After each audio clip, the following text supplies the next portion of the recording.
नमस्कार। म आज 12 स्टेपको 12 चरणको सूर्य नमस्कार गर्न गइरहेको छु। सबैजना म्याटको अग्रभागमा आउनुहोला। सर्वप्रथम हामी जहाँ जता फर्किए पनि भगवान श्री सूर्यनारायणको प्रार्थना गर्दै गर्दै हामीले 12 चरणका सूर्य नमस्कार गर्छौं। सुरु गरौं। सर्वप्रथम नमस्कार आसन। दुवै हात हृदय अगाडि जोड्छौं। त्यसपछि बिस्तारै श्वास भर्दै भर्दै भर्दै भर्दै दृष्टि पछाडितर्फ आकाशतर्फ पछाडि झुकेर दुवै हातलाई कानको दायाँ बायाँ पुग्ने गरेर पछाडितर्फ झुकौं। श्वास भर्दै अब बिस्तारै श्वास छोड्दै छोड्दै छोड्दै अगाडितर्फ झुक्छौं।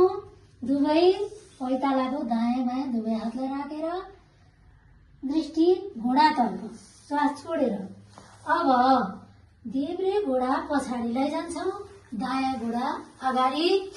अब हामीले अश्व सञ्चालन दौडिन लागेको घोडा जस्तै श्वास भर्दै भर्दै दृष्टि आकाशतर्फ श्वास भरेर एकैछिन रोकिन्छौं।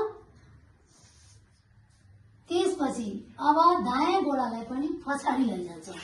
श्वास दुवै घुँडा एकै ठाउँमा मचक्क टेक्छौं र आफूले दृष्टि नाभितर्फ श्वास छोडेर चिउडोले छातीलाई छुने गरेर नाभितर्फ हेर्छौं। श्वास छोडेर एकछिन रोकिन्छौं। अब अष्टाङ्ग नमन पहिला दुवै घुँडाले जमिनमा टेक्छौं। 8वटा अङ्गले जमिनलाई टेक्दै टेक्दै श्वास प्रश्वास सामान्य। अब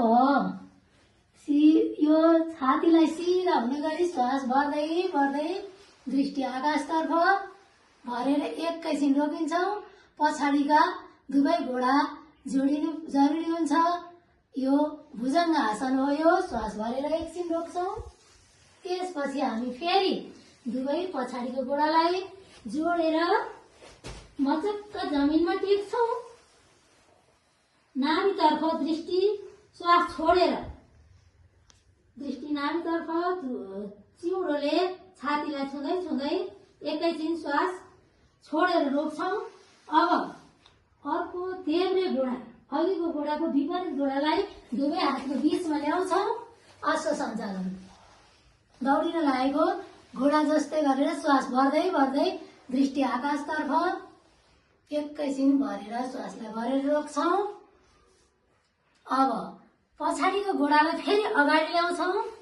पाद हस्तासन। यसलाई श्वास छोडेर एकछिन रोक्छौं।